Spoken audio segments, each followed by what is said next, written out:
নমস্কার বন্ধুরা, আমি শুভঙ্কর। আজকে চলে দেখো শ্যামপুরে হাট। আর আজকে কী কী সবজি কিনে নিয়েছি দেখো। আজকে কিনেছিলাম শশা। শশার পরিমাণ ছিল 70 কিলো, কেনা ছিল 30 টাকা কিলো আর বিক্রি হয়েছে 40 টাকা কিলো। আর তার সাথে কিনেছিলাম এই ঝিঙ্গে। ঝিঙ্গে আজকে কিনা ছিল 30 টাকা কিলো, বিক্রি হয়েছে 40 টাকা কিলো। ঝিঙ্গের পরিমাণ ছিল 50 কিলো। তার সাথে কিনেছিলাম এই উচ্ছে। উচ্ছে আজকে কিনা ছিল 30 টাকা কিলো, বিক্রি হয়েছে 40 টাকা কিলো। উচ্ছের পরিমাণ ছিল 20 কিলো।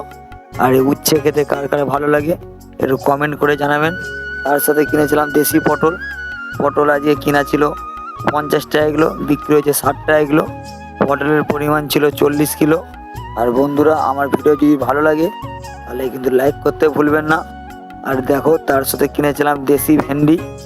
ভেন্ডি আজকে কিনা ছিল 35 টাকা কিলো আর বিক্রি হয়েছে 40 টাকা কিলো। ভেন্ডির পরিমাণ ছিল 50 কিলো। আরও অনেক সবজি কিনেছিলাম, যেমন ধরুন গাজর, রাঙালু। গাজর কিনা ছিল 20 টাকা কিলো, বিক্রি হয়েছে 25 টাকা কিলো। গাজরের পরিমাণ ছিল 50 কিলো। আর দেখো, এটা হচ্ছে দেশি ফুলকপি। ফুলকপি আজকে কিনা ছিল 10 টাকা পিস, বিক্রি হয়েছে 15 টাকা পিস। ফুলকপি কিনেছিলাম 50টার মতো। আর যেমন কিনেছিলাম দেশি ডাঁটা। ডাঁটা আজকে কিনা ছিল 40 টাকা কিলো, বিক্রি হয়েছে 50 টাকা কিলো। আর এই সমস্ত সবজি খেতে কার কার ভালো লাগে একটু কমেন্ট করে জানাবেন। আজকে দেখুন মোট মালের পরিমাণ ছিল এই।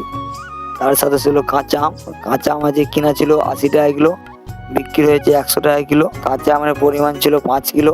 বন্ধুরা, আমার ভিডিও যদি ভালো লাগে এবং প্রতিদিন বাজার দর জানার জন্যে অবশ্যই আমার চ্যানেলটাকে গিয়ে ফলো করুন।